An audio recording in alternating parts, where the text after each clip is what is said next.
আপনাদের খেদমতে হাজির হয়েছি। যে আয়াতে কারিমা তেলাওয়াত করলাম এবং নবী পাক সাল্লাল্লাহু আলাইহি ওয়াসাল্লামের যে হাদিস শরীফ তেলাওয়াত করলাম, এরই আঙ্গিকে সামান্য কয়েকটি কথা বলেই শেষ করব ইনশাআল্লাহ। ওয়া মা তৌফিকি ইল্লা বিল্লাহ, আলাইহি তাওয়াক্কালতু ওয়া ইলাইহি উনীব। হাজরিন, প্রথমেই আপনাদের খেদমতে ছোট্ট একটা প্রশ্ন রাখতে চাই যে আল্লাহ রাব্বুল আলামিনকে আমরা মহব্বত করি কি করি না? আল্লাহর মহব্বত আমাদের মধ্যে আছে কি নাই? আছে। তো আল্লাহ রাব্বুল আলামিনকে আমরা মহব্বত করি, এটা হচ্ছে আমাদের মুখের দাবি। যে কোনো বিষয়ে দাবি করলে এই দাবিটা প্রমাণ করতে হয়, এর সত্যতা প্রমাণ করতে হয়। এই জমিনের পার্শ্ববর্তী জমিনের একজন মালিক আছেন, মালিকানা দাবি করলেন। মালিকানা দাবি তো সবাই করতে পারে, কিন্তু এই দাবিটা কার্যকর করতে হলে, এই দাবিটা সত্য প্রমাণ করতে হলে এর দলিলের প্রয়োজন হয়। যারা আমরা দাবি করি যে আল্লাহ রাব্বুল আলামিনকে আমরা মহব্বত করি, আমাদের এই দাবিটা তখনই গ্রহণযোগ্য হবে যখন এর পক্ষে দলিল আমরা উপস্থাপন করতে পারব।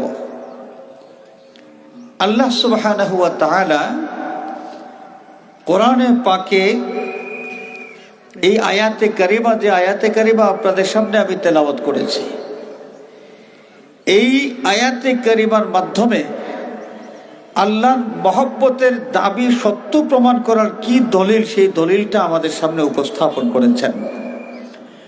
নবী করিম সাল্লাল্লাহু আলাইহি ওয়াসাল্লামের যুগে একদল মানুষ, এরা আল্লাহ পাককে মহব্বত করে, আল্লাহর সাথে তাদের মহব্বতের খুব বেশি সম্পর্ক, এই ধরনের কথাবার্তা তারা বলতো। বিশেষ করে ইহুদি সম্প্রদায়, এই ইহুদি এবং খ্রিস্টান, এদের একটা গৌরবের বিষয় ছিল। তারা গৌরব করে বলতো, নাহনু আবনাউল্লাহি ওয়া আহিব্বাউহু, আমরা হচ্ছে আল্লাহর ছেলের দলের মানুষ। নাউযুবিল্লাহ।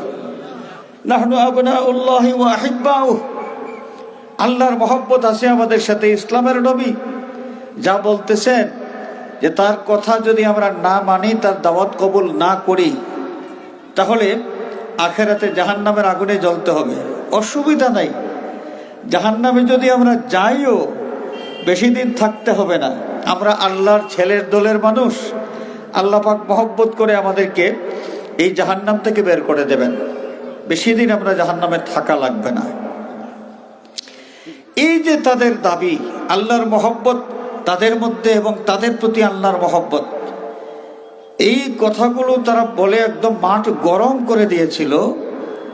আল্লাহ সুবহানাহু ওয়া তাআলা তার হাবিব সাল্লাল্লাহু আলাইহি ওয়াসাল্লামের কাছে এই আয়াতে কারিমা নাজিল করে, ওই যারা লাফালাফি করে যে আল্লাহর মহব্বত আমাদের মধ্যে আছে, এদের সামনে একটা বিষয় তুলে ধরার কথা বললেন।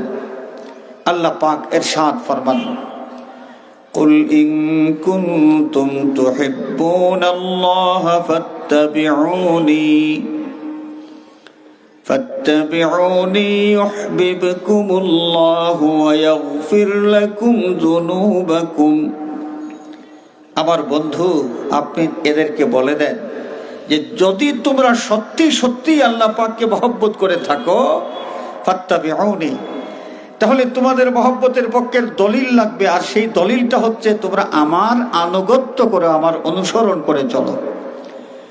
যদি আমি নবীর অনুসরণ করে তোমরা চলতে পারো, তাহলে প্রমাণ হবে তোমরা যে আল্লাহ পাককে মহব্বত করো, এ তোমাদের এই দাবিটা সত্য। আর যদি আমার আনুগত্য করতে পারো, তোমরা একতরফা মহব্বত করে যাচ্ছ, আল্লাহ পাক তোমাদেরকে মহব্বত করেন কি করেন না এই ব্যাপারে কোনো নিশ্চয়তা নাই।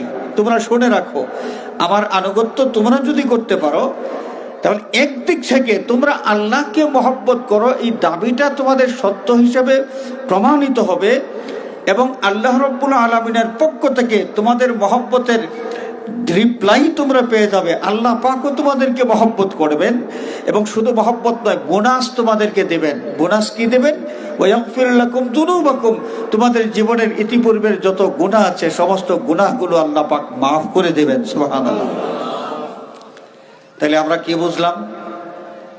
এই আয়াতে কারিমা প্রমাণ করলো যে আল্লাহকে মহব্বত করি আমরা মুখ দিয়ে যেটা বলি, এই বলাটা সত্য প্রমাণ করতে হলে আমরা যা বললাম আমাদের এই দাবিটা সত্য প্রমাণ করতে হলে আল্লাহর বন্ধু মুহাম্মদ সাল্লাল্লাহু আলাইহি ওয়াসাল্লামের আনুগত্য করা লাগবে, নবীর অনুসরণ করা লাগবে। হাজিরিনে কেরাম, আল্লাহ রাব্বুল আলামিন আমাদেরকে বড় মেহেরবানি করে মানব কোলে জন্ম দিয়েছেন। ইচ্ছা করলে চতুষ্পদ জন্তু জানোয়ারের বাচ্চা বানাইয়া পৃথিবীতে পাঠাইতে পারতেন, কিন্তু সেই আল্লাহ সুবহানাহু ওয়া তাআলা মানব কোলে জন্ম দিয়েছেন যে আদম সন্তানের জন্য শ্রেষ্ঠত্বের সার্টিফিকেট আল্লাহ পাক ঘোষণা করে দিয়েছেন। ওয়ালাকাদ কাররামনা বানি আদম, আদম সন্তানকে সৃষ্টিকুলের মধ্যে আমি সবচেয়ে মহিমান্বিত করেছি, সম্মানিত করেছি। সেই আল্লাহ সুবহানাহু ওয়া তাআলা আমাদেরকে শ্রেষ্ঠত্ব দান করেছেন। এই সার্টিফিকেট তো দিলেনই, আমাদের শ্রেষ্ঠত্বের আরো অনেক বিষয় আল্লাহ পাক বিশ্ববাসীর সামনে প্রকাশ করে দিয়েছেন। আমাদের যে দৈহিক গঠন আছে, আসমানের পূর্ণিমার চাঁদ কত সুন্দর, আর আমার আল্লাহর কোরআনে কারীম প্রমাণ করে সেই পূর্ণিমার চাঁদের চাইতেও একজন মানুষ সুন্দর। সুবহানাল্লাহ। লাকাদ খালাকনাল ইনসানা ফি আহসানি তাকওয়িম, উলামায়ে কেরাম এখানে মওজুদ আছেন। আহসান এই শব্দটা উত্তম, সুন্দর, চমৎকার, শুধু চমৎকার না, আহসান সুপারলেটিভ ডিগ্রি, অতি চমৎকার, অতি সুন্দর, অতি উত্তম হিসেবে আমি মানুষকে সৃষ্টি করেছি। সুবহানাল্লাহ। তাহলে আকাশের পূর্ণিমার চাঁদ সে যতই সুন্দর হোক, মানুষের চাইতে সুন্দর হইতে পারে না। সেই আল্লাহ সুবহানাহু ওয়া তাআলা আমাদের রিজিক দান করলেন। আমাদের গৃহপালিত জন্তু যেগুলো আছে, ঘর থেকে যখন বের হয় যেখানে সেখানে মুখ লাগায়, কোনো জায়গায় মুখ দিয়া সে খাবার খাইতে পারে, আর কোনো জায়গায় মুখ দেওয়ার পর দেখে যে ওইটা খাবার যোগ্য নয়, মুখ সরাইয়ে নিয়ে আসে। আমরা মানুষ, আল্লাহ সুবহানাহু ওয়া তাআলা আমাদের জন্য যা রিজিক সাব্যস্ত করেছেন, নির্ধারিত করে দিয়েছেন, আমাদের সমস্ত রিজিক হলো হালাল, পাক, পবিত্র, পরিচ্ছন্ন। আমাদের রিজিক যা আল্লাহ কর্তৃক নির্ধারিত, ওইখানে মুখ দিলে আর মুখ ফিরানোর প্রয়োজন হয় না। হালাল যত বিষয় আছে মানুষের জন্য আল্লাহ পাক রিজিক নির্ধারণ করে দিয়েছেন।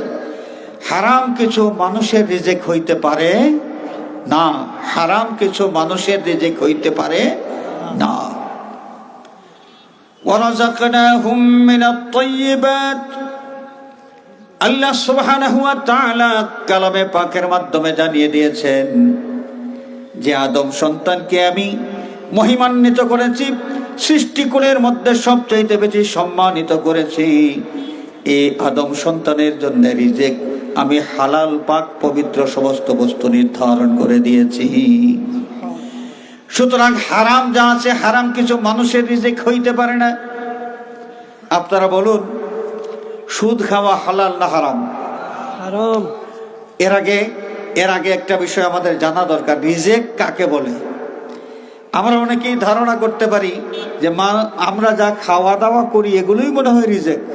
না, শুধু খাদ্যদ্রব্যের নাম রিজিক নয়। তাফসিরে বাইজাবি শরীফের মধ্যে আল্লামা কাজী নাসিরউদ্দিন বাইজাবি রহমতুল্লাহি আলাইহি ওয়ামিম্মা রাযাকনাহুম ইউনফিকুন, এই আয়াতে কারিমার তাফসীর করতে গিয়ে, রিজিকের ব্যাখ্যা দিতে গিয়ে বলেন যে রিজিক হলো মা ইউনতাফাউ মিনহু, এমন সব বস্তু যেই বস্তু থেকে উপকার গ্রহণ করা যায়, এই সব কিছুর নাম হলো রিজিক।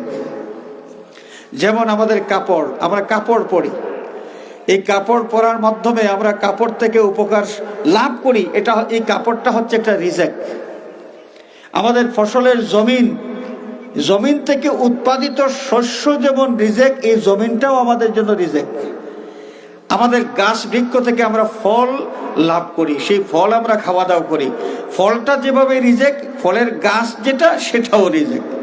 এক কথায় মানুষ যত বিষয় থেকে উপকার লাভ করে, এই সব কিছুর নাম হলো রিজেক্ট।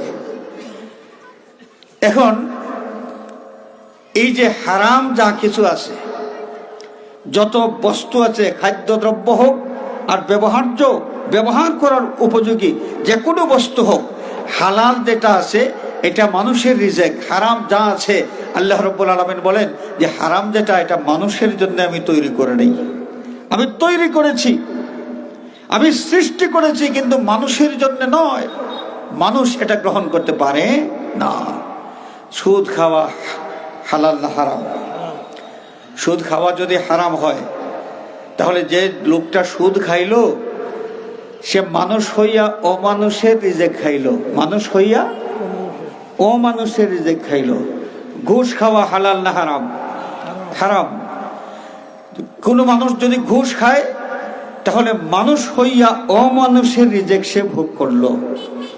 হাজিরিনে কেরাম, প্রত্যেকটা হারাম বস্তু এমনভাবে আমাদের বর্জন করা উচিত যে এই হারাম যেগুলো ভোগ করলে পরে জাহান্নামের আগুনে আমাদের জ্বলতে হয়, এই অনুভূতি আমাদের মধ্যে জাগ্রত করতে হবে।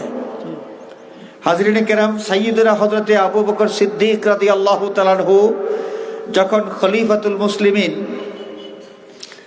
তো তার একজন খাদিম ছিলেন। সিদ্দিক আকবর রাদিয়াল্লাহু তাআলা আনহুর অভ্যাস ছিল, যখন খাইতে বসতেন, খাইতে বসলে যখন খাদিম তার সামনে খাবার হাজির করতেন, তিনি প্রশ্ন করতেন, এই খাবার তুমি কোথা থেকে তৈরি করেছো? খাদিম তাকে বলতে হইতো যে কোন ফান্ড থেকে, কোন খাত থেকে এই খাবার তৈরি করা হয়েছে। তো একদিন তার সামনে খাবার দেওয়া হলো, তিনি প্রশ্ন না করে খাওয়া শুরু করলেন। খাদিম জিজ্ঞেস করলেন যে খলিফাতুল মুসলিমিন, আপনি প্রত্যেকটা ওয়াক্ত খাইতে বসলে আমাকে প্রশ্ন করেন যে এই খাবার আমি কোথা থেকে তৈরি করলাম, কিন্তু এখন যে আপনি প্রশ্ন না করে খাওয়া শুরু করলেন, আপনি তো আমাকে জিজ্ঞেস করলেন না এই খাবার আমি কোথা থেকে তৈরি করেছি। সিদ্দিক আকবর রাদিয়াল্লাহু তাআলা আনহু বলেন, হ্যাঁ ঠিক তো, তুমি স্মরণ করাই দিয়েছো, ভালো কথা। আমার প্রচন্ড খিদা ছিল, তো খাবার সামনে পাইয়াই খাওয়া শুরু করে দিয়েছি, প্রশ্ন করার খেয়াল আমার ছিল না, তুমি স্মরণ করাই দিয়েছো। আচ্ছা বলো, এই খাবার তুমি তৈরি করেছো কোথা থেকে? সিদ্দিক আকবর রাদিয়াল্লাহু তাআলা আনহু ইতিমধ্যে একটা লোকমা কিন্তু তিনি মুখে দিয়ে ফেলেছেন প্রশ্ন করার আগে। খাদিম তখন জবাব দিলেন যে আমি ইসলাম ধর্ম কবুল করার আগে গণকগিরি করতাম।